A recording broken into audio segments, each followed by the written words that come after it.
చూస్ country delight, live better. ఇప్పుడే country delight app ని download చేసుకోండి.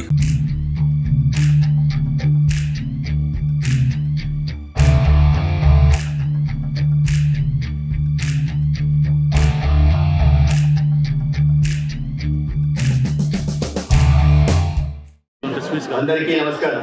స్వాతంత్ర దినోత్సవంలో పాల్గొనేందుకు ఎంతో ఉత్సాహంతో విచ్చేసిన స్వాతంత్ర సమరయోధులకు, ప్రజాప్రతినిధులకు, జిల్లా కలెక్టర్ గారికి, జిల్లా ఎస్పీ గారికి మరియు నగర ప్రముఖులకు, ప్రజలకు, అధికారులకు, మీడియా ప్రతినిధులకు నా హృదయపూర్వక స్వాతంత్ర దినోత్సవ శుభాకాంక్షలు. విద్యార్థులకు నా శుభాశీస్సులు.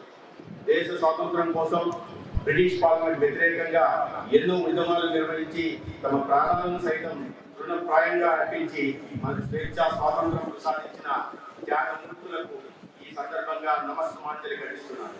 ప్రధానమంత్రి గౌరవ నరేంద్ర మోదీ గారు మరియు గౌరవ రాష్ట్ర ముఖ్యమంత్రి శ్రీ నారా చంద్రబాబు నాయుడు గారి పిలుపు మేరకు హర్ ఘర్ తిరంగా పేరిట ఆగస్టు 2 నుండి 15 వరకు ఘనంగా నిర్వహించుకుంటూ అసేతు హిమాచలం స్వాతంత్ర సమరయోధులను స్మరిస్తూ ఉత్సవాలు జరుపుకుంటున్నామని, వాటి తరాలకు అదే స్ఫూర్తి కావాలని ప్రతి ఒక్కరూ ఈ వేడుకల్లో పాల్గొనాల్సిందిగా పిలుపునిస్తున్నాం.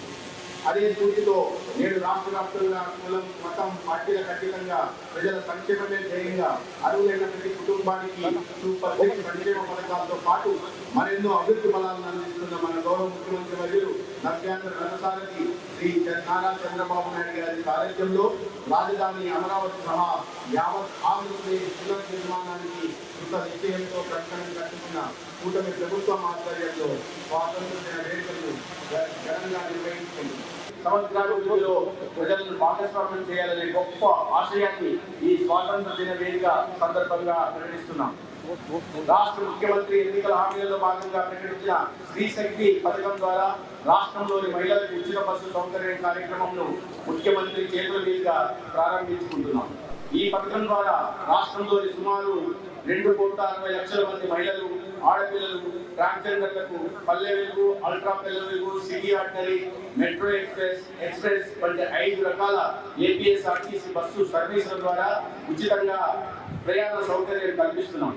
పాలనలో బాధ్యత, జవాబుదారీతనం పెంచడంలో భాగంగా ప్రజల సమస్యల పరిష్కారం నిమిత్తం ప్రతి సోమవారం జిల్లా, డివిజన్, మండల కేంద్రాలలో ప్రజా సమస్యల పరిష్కార వేదిక నిర్వహణకు శ్రీకారం చుట్టారు. జిల్లాలో ఇప్పటి వరకు 55,460 అర్జీలను సంతృప్తికర రీతిలో పరిష్కరించారు.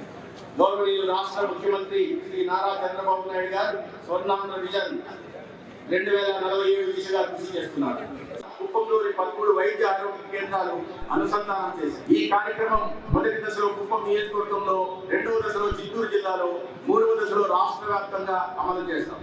దీనితో పాటు ఆయుష్మాన్ భారత్, ఎన్టీఆర్ వైద్య సేవలను సమన్వయం చేస్తూ వ్యక్తుల హెల్త్ హిస్టరీని డిజిటలైజ్ చేయడంతో పాటు రోగులకు మెరుగైన వైద్య సేవలు అందించేలా ప్రణాళికలు రూపొందిస్తున్నాం.